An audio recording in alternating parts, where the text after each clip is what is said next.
Ladies and gentlemen, boys and girls, people of all ages, my name is David Popovich, aka the Bookworm, and welcome to Bookworms Fair Street Retrospective. Come, have a seat and turn down the lights as we enter the town where your worst nightmares live. Starting off in a new school is scary all unto itself. You don't know anyone, the town, or what from your past is following you. But it is always a great start to start off fresh. A new beginning.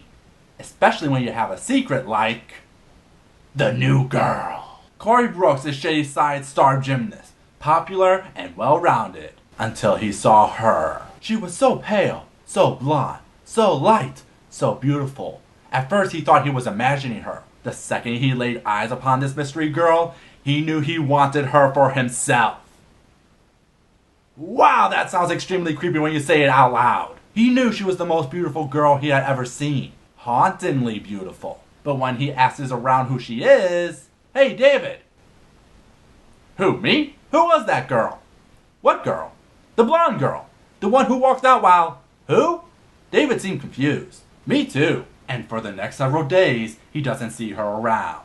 Maybe he did make her up. Until he sees her again. Her feet didn't make a sound as she ran. She was so light, she seemed to be floating a few inches above the ground. He tries to get her attention, but when she sees him, why did she look so frightened? Please, wait, he called, but she vanished into a classroom. Dude, she barely knows you. In all honesty, you're being the creepy one right now. With the help from his friend Lisa, he learns that the new girl's name is Anna, and she just moved into a house on Fear Street. Corey doesn't believe in the stories about Fear Street, mostly. But when he tries to call Anna, he hears her screaming in the background. Fear Street! Was it claiming another victim? Was Anna being held prisoner in her own house? Were they torturing her? Fearing for her life, Corey goes to Anna's house. He got a phone operator to give him her address. That's romantic, right? But when he gets there, he is told the shocking truth. Anna is dead, the young man rasped. Don't come here again.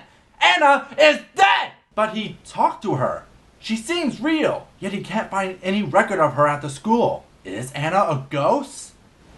Or something much worse? This cover is a great eye-catcher. The mysterious Anna in a red sweater walking down Fear Street at night, with a ghostly glow around her, helping to set the tone and mystery we are about to explore. If you were a teen in 1989, this cover made you want to know what terrors this Fear Street can bring. He had to learn her secret, or die trying. The New Girl is an interesting story that tries to keep you on the edge of your seat as we discover with Corey what Anna's story is.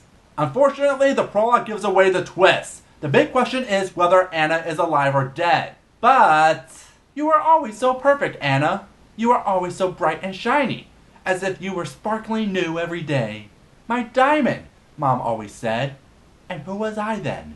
Who was I while you were Little Miss Perfect? That is on page 1 of the book. And I'm sure you are already guessing the big twist of the story. I get this is to help set the mood, but there is a difference between setting a mood and giving away the entire story on page 1. Any real tension of Anna being dead is thrown out the window, and when the twist does arrive, it is one of the most soap opera things I've read. Honestly, it's kind of glorious just how pulpy it is. Though honestly, all of this could have been avoided if people learned to communicate properly. Seriously, a simple, honest talk would have saved everyone so much trouble. The book's plot is literally an example of failure to communicate.